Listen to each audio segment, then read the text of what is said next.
Hi, welcome back to the cabin, dinky doos. Now, I've got you a product review. Oh no, not another product review. Honestly, this product review is a cracking bit of kit. It's a security camera from Reolink. This is the 4th video I've done for them on different models. Honestly, it's a great bit of kit, honestly. Now listen, I'm going to catch you after the video and tell you everything that's been going on. Have you noticed something? We've had a refit. It's all different. So I'm going to show it you all, plus tell you what's been going off. Okay, so I'll see you in a second after the review. And it is a paid review. Hi, welcome back to the cabin. It's Ian from Off-Grid with Peniglen Homestead. So I'm doing this product review now. And this product review is for the Reolink Argus 4 Pro. Now it's a really good security camera. This is it here. I'm going to run through the information about it in a minute or two. Now Reolink is sponsoring this video. It is a paid product review. Now I can vouch for Reolink because I have 3 other of their security cameras, different models. I've done reviews on them. So if you want to learn more about the other cameras, if you go onto the main channel and you look down on the reviews in the categories, you'll see the other cameras. So they are very good quality. I wouldn't do a product review on them if I didn't like the quality of their products. Now what I'm going to do is I'm going to run through this a little bit. So what it is, it's Reolink, and it is the, I'm just looking at my notes here, I do apologise. It's the Reolink Argus 4 Pro, this is it here. So what I'm going to do is I'm going to bring the camera in closer in a minute and go through the stuff, and it's also with the solar panel as well. So I won't be a sec. So what we have here is the Argus 4 Pro. Now it's got a 180-degree field of view. It's 4K resolution. Now it's also got colour night vision, and it's got with high quality visual as standard. It also comes with a solar panel. Now with this camera, it's got double the camera lenses on it as well. It's got the light in the middle, and then underneath here, which I hope you can see, is where you put the memory card in there, and also you power it on as well, which is that button there. That's how you power it on. Now at the side here, it's got a built-in battery, so you can either run it on the battery, bring it in and charge it, or you can fit a cable straight into it, which is there, and you can connect the solar panel to run it off solar, or you can fit a cable in it, run a cable through your wall or wherever your power supply is, connect it to it so it's got continuous power. Now for me, I'm going to be running it completely on solar because I live off-grid at the cabin, so the solar is a better option for me. Okay, also in the box, which I just put it there, you also get the charging cable. You also get the wall mount as well. So this comes off here, that, and then that's where you put your screws through, that. Now you also get a template as well, which is here somewhere, and then you also get the screws for it as well. And obviously once you've fitted this onto the wall, as you can see just there, this fits into that, and then you just screw it together so it's solid, and then you fit it to your wall like that, obviously. That. You also get the screws as well for the wall mount. Now what you also get is, if you want to connect it to a tree, then you get the adapter that fits onto the security camera, and you get your cord as well, which goes around the tree, if that's what you want to do. Now you also get your stickers as well, 24-hour link, 24-hour Reolink security. It comes in all different languages as well. So that's that. Now you also get an instruction manual as well, which I recommend that you read. You should always read your instructions. Now to get this going, you download the app, which is on the App Store, the Android Store. It's on all of them. And then once you've set it up and you've set the account up, you register your router onto it, and then if you just scan the QR code, which makes it easier if you do that, and then it'll set it straight up, or you can manually do it and put the code in. So if you do that, now on this side here there's a little compartment that comes out, and you can see where you plug in the USB-C cable, which is the cable that comes with the solar panel. It fits straight in there, and then obviously it will start to take charge from the solar. You also can plug in the mains adapter, which come on the other end is the USB-C.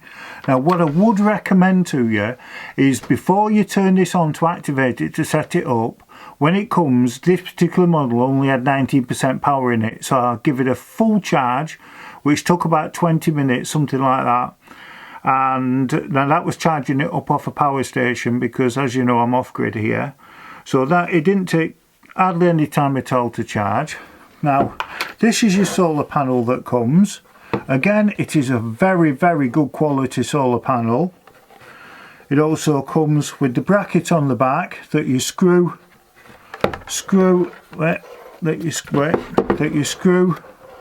there, and there into the wall or your fence or wherever you put it on. You can adjust it to where you want it to go, best for your sunlight. And then there's a long cable as well, and then again that goes into there. Now what we're going to do is, I've took some slide shots off the website Reolink that gives you more information about this camera, and I'm going to add them right now, and then I will see you outside straight after that, and we'll set this up to see what it looks like, and I won't be a sec.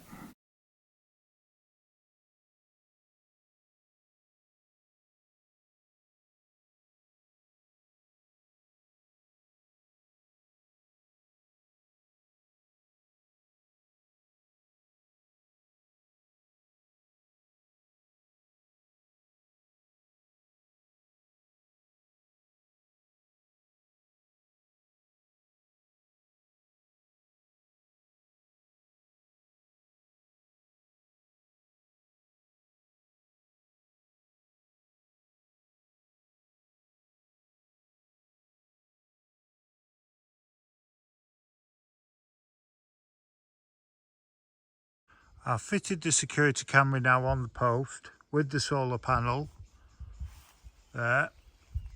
So what I'm going to do is, I'm going to go inside now and we'll turn it on, we'll see what it's like.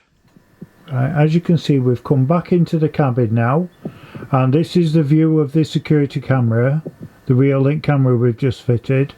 So what I'm going to do is, I'm going to go back outside and I'm going to show you me coming out, and obviously hopefully I'll be nice and crystal clear on camera.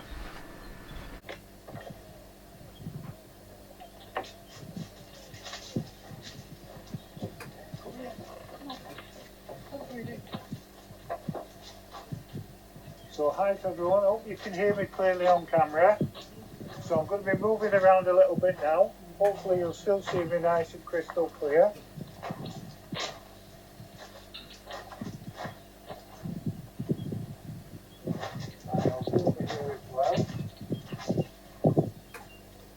Hopefully you can see me nice and clear. Hello.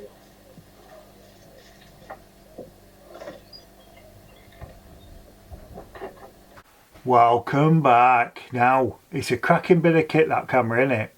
Now listen, all the information, all the links and everything is in the description below this video, and I've even got your discount code. So if you look there, I think it's for a limited time, so bear that in mind. So check it out anyway. Go on the website, check it out. They've got loads of different cameras, and I can recommend the stuff because I've had it before. So really good stuff. Right, now what's been happening? Right, we've had a refit in the cabin. Now first of all, I'm going to pick the camera up. I'm going to show you in a minute what we've been doing. But if you remember, I had a big fridge freezer here, right, big tall fridge freezer. Well, we've took that fridge freezer out and we've put that in the pantry. Now because we had this empty space here, decided that we will get a small fridge. So me and Clive went out and we got a small fridge, which is down here, which I'll show you in a minute, right? And then what I decided to do is, over in that corner down there, I used to have my mixers for doing baking, but the problem is, because they were tucked away down there, I never used to use them. So I've got both my mixers here. Over there as well I had the oven grill, right? So I've moved that and I've put a shelf here, and I've got that here as well. And then above, I don't know if you can see on camera, these are them industrial scales that was from a bakery. Big heavy scales. I like them scales. So I've kept them up there as a nice little feature for when people come to visit. So we've done that, and then obviously it's freed up. I've freed up space on here because Kev were nattering away saying I've got too much crap on there, so I had to tidy it up. He moans about everything, honestly. It's like a hobby. If he don't moan, he's fed up. Do you know what I mean? So I've got a rice machine, which I think I've showed you. I've not tried that rice machine yet, which I'm going to tell you about the rice in a minute. And then I've got a cake tin over here. I know it's a plastic cake tin, but I put my bread in it so it don't turn. And then over here we've got the coffee machine at the back, and then we've got the induction hob, which I mentioned in a previous video about the pans. I didn't realise you had to have induction pans to make it work. And then the grill machines I've put there, toaster, and then back in that corner where I had these mixers, I've put the two bread machines. Now you might say, well, if you're a bakery, why have you got bread machines, right? There's a reason for that. Because I'm totally 100% off grid here, right? We've got all these power stations, we're 100% off grid. Now because of that, if I decide I want to make bread, now I've got to turn on the gas oven to bake the bread, or I get the wood in the fire to burn the wood or the coal to get the oven hot in it to bake bread. Right, bear with me. Right, which means it's costing me in gas, propane, and it's also costing him wood to burn, plus my time to get the wood cut up, while me and Kev's time to cut the wood up. So what I decided was, because we're 100% off grid, and this time of year we've got an abundance of power, honestly, no matter what I put on, we won't run out of power, full stop, right? Now because we've got that, I've decided that during the day when it's really sunny, I will put both bread machines on, because the solar then will take the power off the power stations to run the two bread machines. So that way all it costs is the cost of the ingredients then. So really we're making bread for virtually nothing. So that's the idea behind it. And also, which I've said in a previous video, that whenever we do cooking this time of year now, we try and cook as much as we can on the induction hob, because it's electric going through the batteries, so it's not costing nothing. And the George Foreman grill as well, we use that on the electric. When I say obviously the off-grid electric with the batteries and everything. And then the chip pan as well, we have that. Now we're moving away from chips because we're wanting to lose a bit of weight. Well, I definitely want to lose a bit of weight. So all these tablets I'm on, these just banging weight on me, and no matter what I do I can't seem to lose weight. So, but you know, it could also possibly be that I've got a sweet tooth. Now it could be that as well. Now I'm not saying it is that, but it could be. So what we've decided to do is we're going to try and eat a bit healthier, right? So I've been cooking rice. Now I've never ever, now I'm being honest, right? Now remember, I'm a baker, not a cook. I've never cooked rice before, but the other day I rung up my mate Scott, Susie and Scott. They've been here before. They've been on camera and stuff. Well, Scott's a really good cook, and I was talking away to him about all sorts, and he says, "Oh, we're having rice and such a thing tonight." And he told me the best way to cook rice, and I did what he said, and honest to God, it's like you get it from a takeaway. It was really, really nice, and even Kev said he enjoyed it as well. So that's that. Now listen, I'm going to come around, get the camera, and I'm going to show you better what I've been doing. Won't be a sec. So hopefully you can see everything. So this is obviously Albert. We all know Albert, the baker, from my brother's bakery. Got some scales there that I got from the charity shop. Now they're the big scales that I was talking about, the industrial bakery scales, them, with a big weight on the end. Now over here, now please excuse if there's a mess, over here is where we had the big fridge freezer going up. So we've took that out, and we've got a small fridge, and I've got the two mixers for baking pastry or anything like that. And then here we've got the oven, T-file oven. So if we do any any grilling or anything like that, then instead of turning on the gas oven, then we use that, which is using the electric, which is free as well.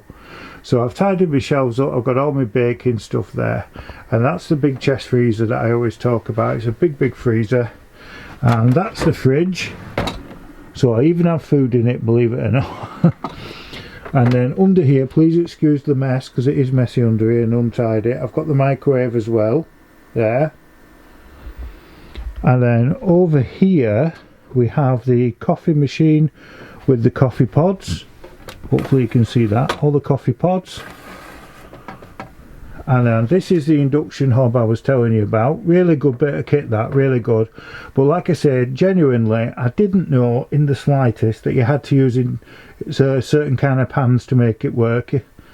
So I didn't realise that, but I have bought the pans now to make it work, and you know, it is a brilliant bit of kit. And then obviously this is the propane cooker.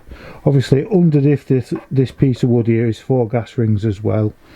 So it's got a grill on it and an oven, or I think that turns into a mini oven as well. And then over here is the George Foreman grill, so you can cook on the grill there, and then you can also got a hot plate with it. And then this is the Breville 4-slice toaster. There's my plates. That's the chip pan. That's the 2 bread machines I was telling you about. These are all my pans. Look at all these for pans. I think this is because I was a baker that I have so many pans, to be honest. I think it is. I think so. I think so. And then over here as well is all my other stuff. And are you ready for this? Look at all my frying pans on the wall. There's a lot of frying pans there. And then that's the stove. Now I'm going to show you something now. Our Kev has very kindly fitted a mixer tap. He treated us and bought a mixer tap, and I have never ever, don't laugh please, I have never ever had a mixer tap in my life, and honestly it is an amazing bit of kit. So obviously those of you who don't know how to mixer tap, you can turn it on to hot and it comes out like that, or like that, or you can have it on cold, which comes out faster obviously. Great bit of kit. Look at pressure on that, it's brilliant, isn't it? Or you can mix it. Honestly, brilliant bit of kit. So thank you very much for that, Kev. So, and then over here we have the 2 washing machines that I always show in the videos as well. And then there is the log burning stove, which we don't use as much these days, but we will be using it in winter. So, and then over here, which I know I've showed you before, but that's my 5-ring propane hob.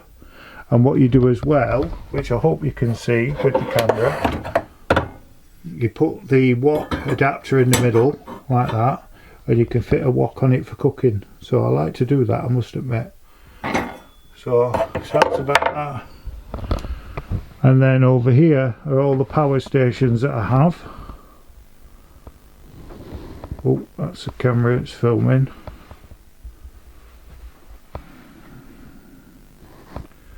And then I have the power stations behind here as well. So we've got quite a lot of power stations these days. So that's about all the information that I have for you. Now, I want to talk to you about something, right? It's been on my mind now for a bit. I wanted to have a word with you, right? So let me just sit down. I'm going to tell you a story now. Right, it's a Jack and Ori story, right? What it is, I had, and I have to say had, because for me this is very sad, right? So when I lived in Peniglen, there was a butcher's there, right? And there was a lad who used to work in the butcher's named Craig. And I got to know him really well. And obviously, those of you who know, I used to be a dog trainer. I used to be a gun dog trainer. I used to compete in field trials and work in tests up and down the country. I made a good name for myself. So Craig got to find this out, right? So he decided he had a spaniel. So he contacted me and he said, look, is there any way I can come and train with you? Now at that time, I used to train most days with my mate Andrew. And his kennel is Saffron Lynn. gun dogs. So if anybody's interested in doing gun dog training, he still runs as a trainer. He's very good actually, and I'm not just saying it, not just because I taught him, but he is a very good trainer. And he's a good friend as well as Andrew Baker, right? So I used to train with Andrew a lot. So I said to Craig, look, on an evening, in between doing training classes, I'll do a bit with you. Now me and him ended up being good friends. So now what's interesting about him is he was diabetic, right? This is a true story. This frightened me to death, this, right? The first time we went training, he picked me up and we went up to land, and he says, right, before we start in the field training, there's something I need to tell you. Right, this is a true story, this, right? He said, I'm diabetic. I says, right, okay. And he lifted up his t-shirt and he had this pump, this special pump that continuously flowed insulin into him, so he wouldn't die, because he had it really bad, diabetic, and he had this pump, and he was one of the first in Barnsley to get funded to have it. Right, honestly, a wonderful lad, Craig, he really was. And he said to me, but the thing is, I've passed out quite a lot. I'm thinking, oh no. I said, well, what do I do? He says, well, I'm glad you asked this.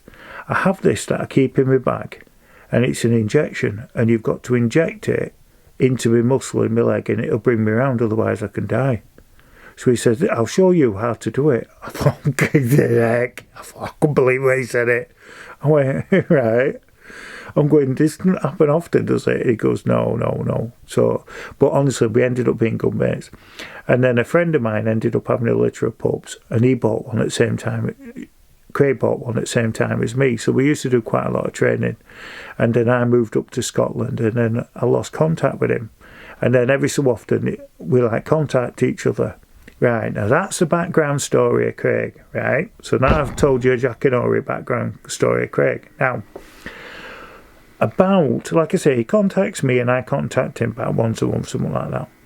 Anyway, about a month ago, I thought to myself, do you know, it's funny, he's not contacted me, he's not like Craig at all. So I went on Messenger and I just sent him a quick message, no reply. So I thought, that's strange. Because what it was, the last time he contacted me is when I'd had my foot operated on, right? So I was laid up in the bedroom down at bottom, because Kev slept in the middle room, which is my room, and I slept in his bedroom, so I was away from dogs then. So I was down there, and he contacted me, and he's saying, like, I'm not very well. I could have my leg amputated. I had an accident. He also got beat up as well. Somebody broke into his house and threatened him. Honestly, he was a really, really kind, soft-natured lad. And he got where he couldn't go out. He owned a hog roast business that he sold. He had a butcher's that he sold. And he said he felt really depressed and he felt really, really ill, right? So he didn't tell me the extent of how ill he was, but he was really ill, he said. So he said, is there any way, please, Ian, I can come up and stop here for a few weeks just to recuperate and get right? And I thought, well, I can't, because I can't look after him, because I'm ill myself. I couldn't stand or walk because of my foot operated on. And like, for a start, Kev doesn't know him. And Kev wouldn't want to look after him because he was struggling to look after me, to be honest, with the responsibility of all the other things. So I said to him, look, Craig, I'm really sorry, mate, and I would do anything to help you, but you can't come. I said, there's no way. If it had been a few months from now, I could have done it for you, mate. Don't you worry. He says, right, okay then. And then he got off, right? So then jump forward to what I was saying a minute ago, that I sent him this message because I hadn't heard from him. And I didn't get a reply, and I thought that was strange. So after about a week or so, I went on his Facebook page. Anyway, he's only passed away. And I traced it back to when he's put, because on Facebook, it kind of, if you look carefully, you kind of see when somebody's passed away, don't you? Well, he passed away about 2 days after me and him were sending each other messages, like I say, on that night, talking about him wanting to come up here. He told me he was very depressed and stuff, so I'm not going into how he passed away, but yeah, it's a shame, it really is, and I feel tremendous guilt now that he couldn't have come, because he might have been alright, you know what I mean, and I feel bad, but I was telling Kev about it, and I was telling my brother, and they said, well, maybe he just wanted to Maybe he knew he weren't going to be here for long and he wanted just to come and relax up here and chill out and maybe think about his life and maybe not make the decisions he made or what happened to him, you know. So it's, yeah, very, very sad. And he was a wonderful, wonderful man, he really was. And I'm going to miss him very much. I think about him all the time, actually. I always have done. He was great with me. So that's about the story. So I hope it's not a doom and gloom story because it sounds like it. But, yeah, so what I would say is, if you can help somebody in life, help them. And I feel bad I couldn't. And the only reason he didn't come up is because I was laid up myself and there's no way I couldn't even walk, so there's no way I could have looked after him. But otherwise I would have done, because honestly, I'm not just saying, people who know me know I would have done that. So it's like Kevin, isn't it? He contacted me saying that he was going through a bad time. Can he come up for a couple of weeks rest and then to recuperate and go back? He's been here 3-4 years now. I can't get rid of him. You would tell people that. No, he's got his feet under the table, Kevin. I enjoy him being here. He's a really good friend. And that ain't because he's just watching it. He knows. Because Kevin was my best man at my wedding, which I don't know is a good omen or not, because the wife left as well. I always say that, because it's true, he was. Now listen, I'm going to see you all next week, back down at the cabin. Well, I might see you in the next video, because there might be a video coming up in a few days. So I'll see you in the next video. And you stay safe and you stay well. And I'll see you next time, back down at the cabin. And don't ever forget, dinky-doo, stay safe, stay well. Bye.